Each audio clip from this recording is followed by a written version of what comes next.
H Noticias MX, la información en constante movimiento.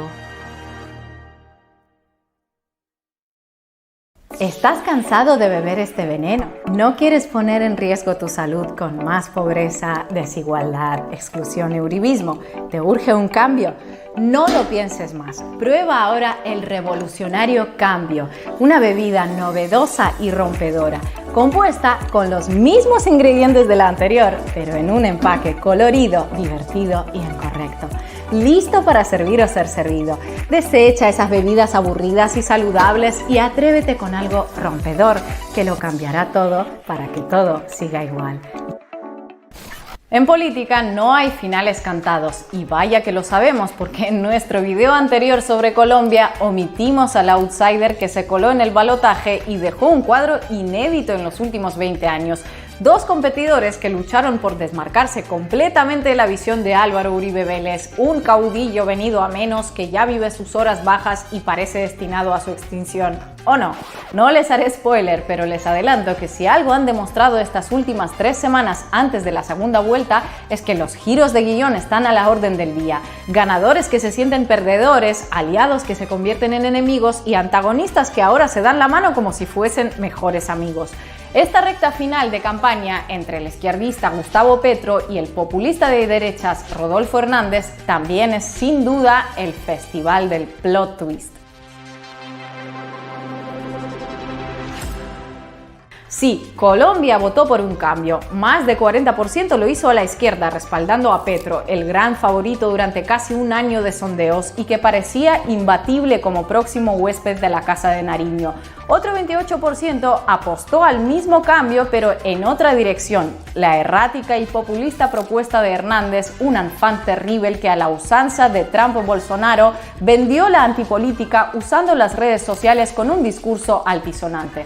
Su objetivo, ser la alternativa al uribismo sin pasarle ni de cerca al petrismo, logrando capitalizar así el descontento acumulado contra Iván Duque, dando un zarpazo al continuismo y pasándole de lejos al ex guerrillero que quiere convertir a Colombia en Venezuela. Y ese era el peor escenario para un Petro que disparó su candidatura sacándole filo a un antagonista que conocía. Ahora, para su pesar, se enfrenta a otro que no solo aglutina al uribismo, sino que también se mete en el paraguas del cambio.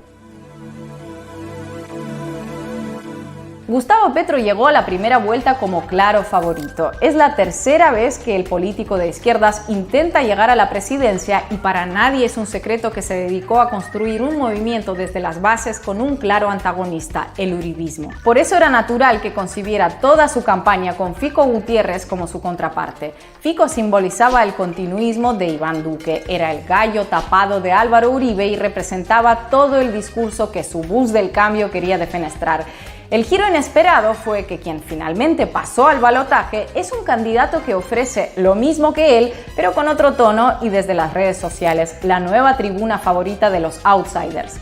Así, frente a Hernández, el Petro que llegó cómodo como el antagonista del establishment, ahora pasa a ser el representante de la clase política tradicional.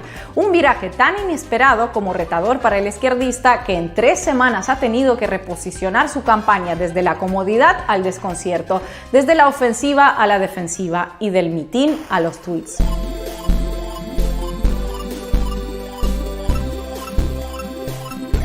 Una de las cuestiones más complejas para Petro, que tiene el reto de conquistar 1,5 millones de votos para poder ganar el 19 de junio, es que ha tenido que reconocer las similitudes entre sus propuestas y las de Hernández. Tanto es así que en un par de semanas antes de la segunda vuelta llamó a su contendiente a evaluar la posibilidad de buscar un acuerdo nacional después de las elecciones. Aunque Petro desmintió que le hubiese ofrecido la vicepresidencia, como aseguró Hernández, sí admitió que el ingeniero también ha sabido convocar el cambio y ahora cuenta con el apoyo del voto del uribismo. El voto uribista lo tiene Rodolfo y ahora él tiene que pasar el voto de las maquinarias que votaron por Federico, todas las maquinarias. Eso es más difícil, eso se hace con mucha plata, muchísima plata, y en 3 semanas. En este escenario, el debate que tiene que alentar el candidato del pacto histórico ya no es entre el cambio o el continuismo, que era un discurso fácil de demostrar contra Fico Gutiérrez, sino saber leer a qué tipo de cambio apuestan los votantes en medio del hartazgo contra la política tradicional en su país. Y es allí cuando la petrofobia, nacida después de años de exposición como actor político, le juega en contra.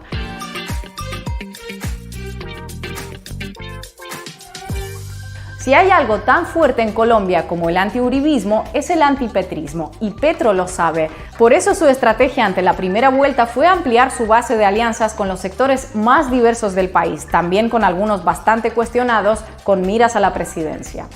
La suma de la líder social Francia Márquez, afrocolombiana y representante de los sectores más excluidos del país, le otorgó frescura a su candidatura y limó las reservas de los sectores progresistas que aún veían con malos ojos al demonizado Petro, a quien sus detractores tildan de caudillo. Este 19 de junio saldremos con nuestras hijas, abuelas, tías, sobrinas, primas, vecinas, comadres y toda la familia a votar, porque las mujeres queremos vivir sabroso.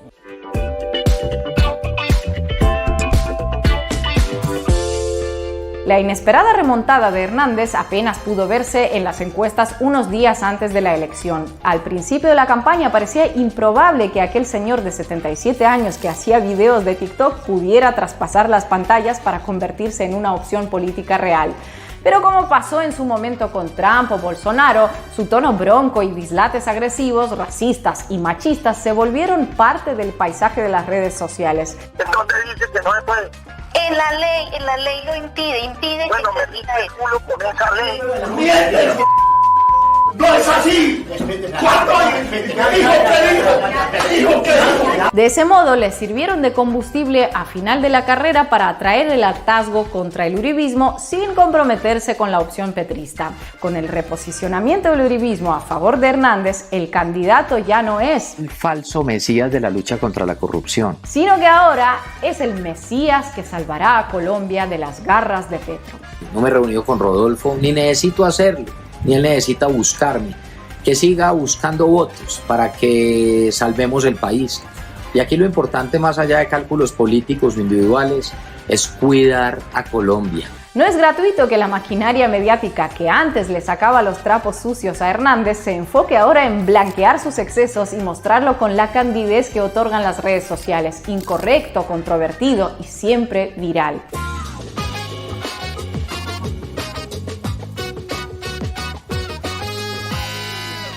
Pero aunque Hernández insiste en presentarse como un candidato fuera del establishment, lo cierto es que su carrera política está muy lejos de haber surgido de generación espontánea. En su momento, él mismo le agradeció a Uribe el respaldo para ocupar la silla como alcalde de Bucaramanga. Él me ayudó a mí, Uribe. Yo tengo una deuda de gratitud. Hernández estuvo al frente de la alcaldía entre 2016 y 2019 y dejó el cargo salpicado por una investigación por corrupción que sigue en curso en la fiscalía y de la que tampoco le gusta que le pregunten mucho, según consta en la entrevista interrumpida por sus asesores la semana pasada. Bueno, esta entrevista tuvo un momento accidentado al ser interrumpida cuando Hernández respondía a una pregunta sobre un proceso judicial que hay en su contra. De hecho, quien hoy se presenta como candidato de la Liga Anticorrupción tiene una cita pendiente con la justicia el 21 de julio, casi un mes después de la segunda vuelta en la que podría llegar a ocupar el cargo más importante del país. La razón de esa citación es uno de los tantos cabos del llamado caso Vitalogic, que implica a su hijo en el cobro de sobornos para la adjudicación de contratos en la obra pública durante su gestión. Vitalogic, eso hace 5 años y medio y sigo con el mismo tema. El futuro de esa investigación dependerá en buena medida de que Hernández gane o no la segunda vuelta, pero lo que sí está comprobado es que su hijo llegó a firmar un contrato en la notaría que le garantizaba el cobro de una comisión por facilitar la contratación de Vitalogic con la alcaldía de Bucaramanga. La respuesta de su padre a los medios en 2017 fue más que elocuente. Pero el plot twist no ha sido solo para Petro, sino para el propio Hernández. Su campaña, que se enfocó en atacar al uribismo, enfrenta ahora el dilema de haber subido a su Rodolfo Neta a casi todas las caras visibles del establecimiento conservador en su carrera a la presidencia. Además del apoyo de Fico, figuras como Paloma Valencia, María Fernanda Cabal y los pesos pesados del uribismo ondean sus banderas sin sonrojarse, lo que ha provocado malestar en las filas del ingeniero y, según algunas encuestas, ha significado un frenazo en su meteórico ascenso. Y es que la paradoja para Rodolfo es que necesita los votos del uribismo para ganarle con holgura a Petro, pero eso significa en la práctica traicionar las ideas de ruptura contra el establishment que prometió en campaña. ¿O es que su programa no es tan rompedor?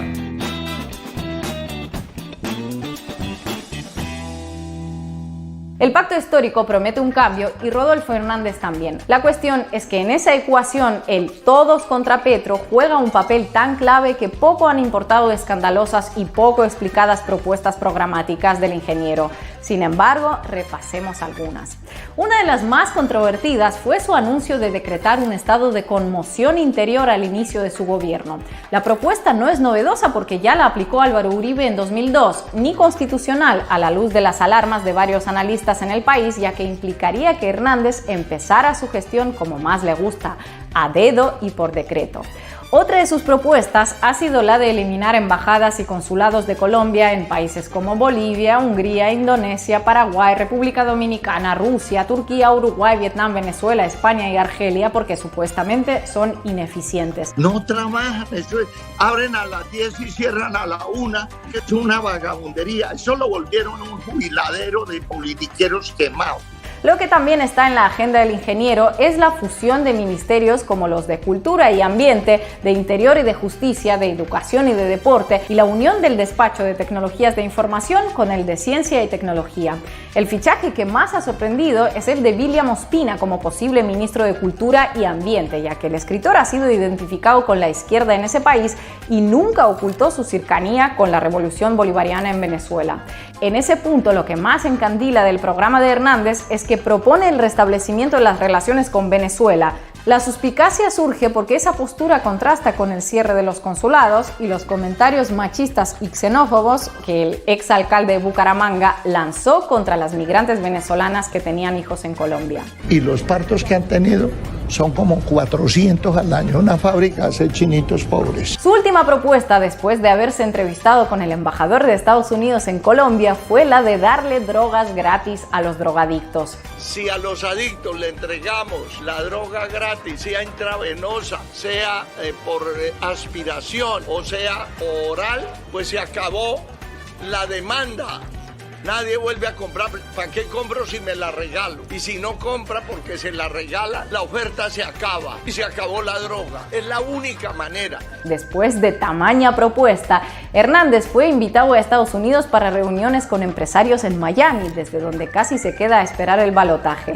Esa decisión de ver los resultados desde tan lejos podría ser sorpresiva para cualquier incauto, pero no para Hernández, quien en 2016 recibió la noticia de que había ganado la alcaldía de Bucaramanga mientras se encontraba en Nueva York. Es más, su afinidad con el norte ha quedado clara en sus más recientes declaraciones públicas. ¿A qué país le gustaría a usted que se pareciera a Colombia?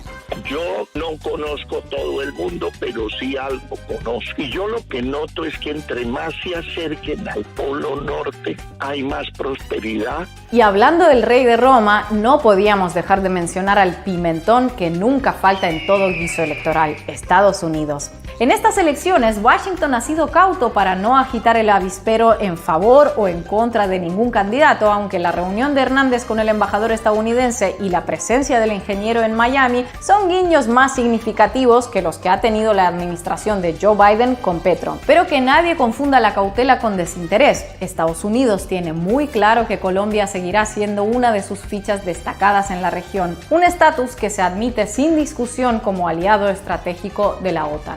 Washington oficializó el nombramiento 5 días antes de la primera vuelta porque, como dice el dicho, quien madruga coge agua clara. Pero eso no es todo. 2 días después de ese anuncio, una comisión bipartidista de senadores presentó al Congreso estadounidense un proyecto de ley bicentenario que, entre otras cosas, permite fortalecer la relación diplomática entre Washington y Bogotá y expandir la cooperación en materia económica, de seguridad, combate a la corrupción y, por supuesto, implica una política para que Estados Unidos apoye la paz, la justicia y gobernanza democrática. Guiño, guiño. Este es un nuevo marco normativo y será clave para quien asuma la presidencia de Colombia porque busca que ese país siga siendo el aliado más crítico de Estados Unidos en América Latina.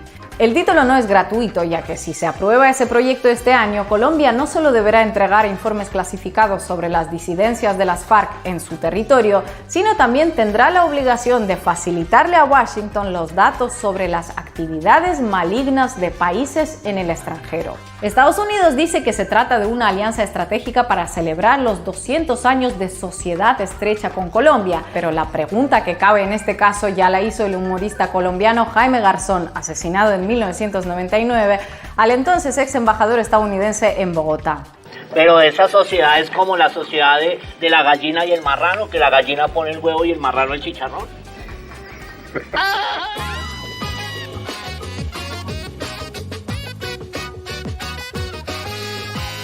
Era previsible que después de la primera vuelta se abriera la carrera por las alianzas y la recomposición de las campañas a la luz de los resultados, pero lo que ha pasado en Colombia en esta última semana merece un comentario aparte. Como sacado de un reality show de muy bajo presupuesto, el contrapunto entre ambos candidatos ha estado plagado de videos que dejan al descubierto cómo se hacen las salchichas en la política para ganar una elección. Por un lado, han visto la luz los Petrovídeos, una serie de grabaciones a lo interno del comando de campaña del izquierdista que fueron convenientemente divulgadas días antes del balotaje por la periodista Vicky Dávila, la hooligan del uribismo. Se trata de unas 80.000 horas de grabación de conversaciones privadas y grabadas de manera clandestina que revelarían las estrategias usadas por el pacto histórico para lograr vencer a sus contrincantes por la presidencia. El contenido ha sido divulgado por Semana, una publicación que ha sabido acodarse con el poder desde que fue adquirida por el joven magnate Gabriel Gilinski y que no ha tardado en calificar los videos como la muestra de la guerra sucia de Petro. Sin embargo, para el candidato del pacto histórico, la sola publicación de ese material demuestra la magnitud de la guerra sucia conservadora en su contra. Por la ingente cantidad de horas de grabación ilegal y el hecho de que casualmente hayan llegado a manos de un medio como Semana, el candidato señaló al gobierno de Iván Duque de ser el responsable de las filtraciones. La jugada de Semana, sin embargo, no salió del todo bien, a juzgar por la reacción de muchos internautas, que no solo cuestionaron el dudoso acceso de Semana a esas grabaciones, sino el contenido de las mismas, ya que en general son las estrategias habituales que se discuten en comandos de campaña para buscar los puntos débiles de los contendientes con los excesos propios de conversaciones privadas, ni más ni menos. Ante el barullo provocado en buena parte por el tono provocador de Vicky Dávila, Semana tuvo que sacar un artículo explicando que supuestamente había recibido ese material de manos de una fuente de Colombia Humana que quería desvelar su desacuerdo con las estrategias de campaña de Petro y sentar el límite moral. Y claro, el súbito y documentado despertar ético del informante no solo se limitó a denunciar a Petro, sino también a alentar tácitamente el voto para el candidato de la Rodolfoneta para avanzar hacia una patria en la que todos hagamos parte de un pacto por la paz, la igualdad y la justicia social. Donde sí surtieron efecto los videos fue en las entrañas del uribismo, que reaccionaron con indignación por el contenido de las grabaciones ilegales, tachándolas de violentas, desmedidas y poco éticas.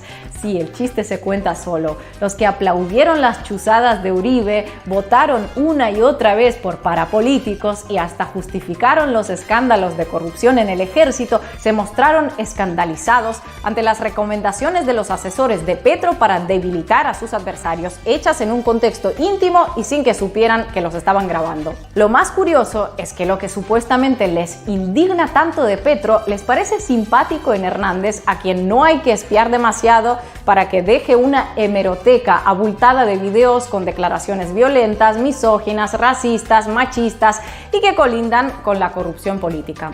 Además, el ingeniero tiene su propia colección de grabaciones clandestinas. La semana pasada, la revista Cambio recordó que el candidato de la Liga Anticorrupción había instalado una cámara oculta en el despacho que ocupaba en la alcaldía de Bucaramanga para dejar registradas cientos de conversaciones con políticos como Juan Manuel Galán, quien ahora lo apoya para la segunda vuelta. Aunque en 2019 Hernández aseguró que hacía esas grabaciones para que su familia estuviera atenta a su salud, en una reciente entrevista no tuvo reparos en desvelar las razones que pueden tener los políticos para dejar registro de sus conversaciones. Eso solamente lo hacen los bandidos, grabar para luego pasar cuentas de cobro.